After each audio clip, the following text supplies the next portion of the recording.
마녀턱 수술은 정말 많은 오해가 존재하지만 잘못된 이야기가 많습니다. 입안 절개가 무조건 흉터를 만든다든지, 입안 절개로 하면 다 재발하거나 아니면 무조건 턱 밑으로 해야 한다, 이런 얘기들 때문에 수술 결정을 더 어렵게 만드는 경우도 많은데요.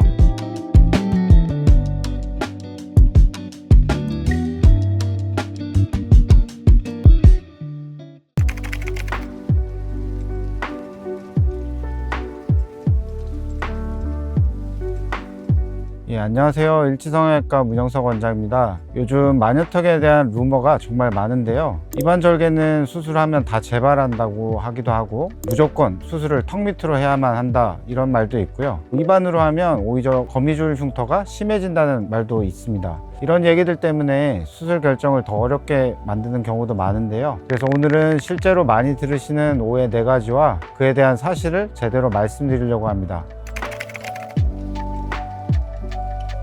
사실은 턱이 길어진 게 아니라 지지 구조가 무너진 건데요. 많은 분들이 뼈를 줄이니까 단순히 턱끝 살이 남아서 길어졌겠지라고 생각하시지만, 실제 환자분들이 호소하시는 증상은 매우 다양합니다. 단순히 살이 처져서 길어진 경우도 있지만, 가만히 있을 땐 괜찮은데 표정 지을 때만 유달리 턱끝이 아래로 처지는 경우도 있고요. 턱끝에 공 하나 올려놓은 것처럼 뭉툭해 보이기도 하고, 턱끝이 뭉치고 뻣뻣한 느낌이 들기도 하고, 입을 억지로 다물기 위해서 항상 턱끝에 힘이 들어가거나, 심한 경우에는 입술이 안 다물어지는 경우도 있습니다. 대부분 이러한 증상의 원인은 턱끝의 멘탈리스 근육 때문인데요. 멘탈리스 근육은 턱끝을 뼈에 지지하는 유일한 지지 구조입니다. 윤곽 수술을 할 때는 잇몸 절개 후에 부득이하게 이 근육에 절단되거나 아물면서 원래 부착 위치보다 아래로 내려가서 부착되기도 하고, 처지지는 않더라도 부착력이 견고하지 않으면 위에 말씀드렸던 다양한 증상이 발생합니다. 그래서 마녀턱 증상을 치료할 때는 발생한 근본 원인을 정확히 분석해서 지지 구조를 원래 상태로 복원시켜 주는 것이 필수적입니다.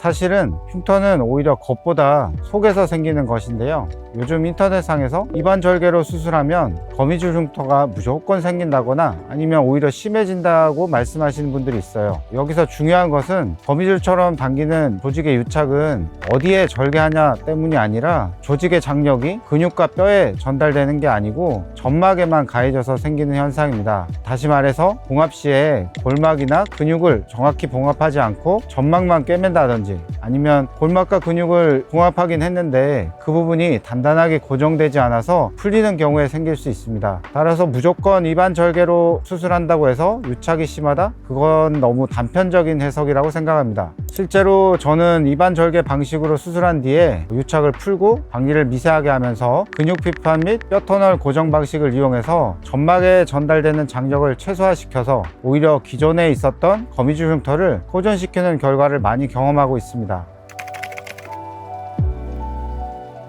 실제로는 입안 절개만으로 충분히 효과 있게 교정할 수 있습니다. 저도 예전에 저명한 성형외과 원장님 유튜브에서 마녀턱 교정의 경우 입안으로 하면 어차피 다시 내려오니까 턱 밑으로 절개해서 해야 된다는 내용을 본 적이 있고, 제가 경험이 많지 않기 전에는 마녀턱 교정을 무조건 턱 밑으로 해야 되는 줄만 알았습니다. 제가 경험이 많이 쌓이다 보니까 이거는 케이스마다 다릅니다. 멘탈리스 근육의 부착 위치나 수술 후 남은 뼈와 턱끝 살 불균형의 정도에 따라 저는 대부분 입안 절개만으로도 재발 없이 충분히 해결한 경우가 많았습니다.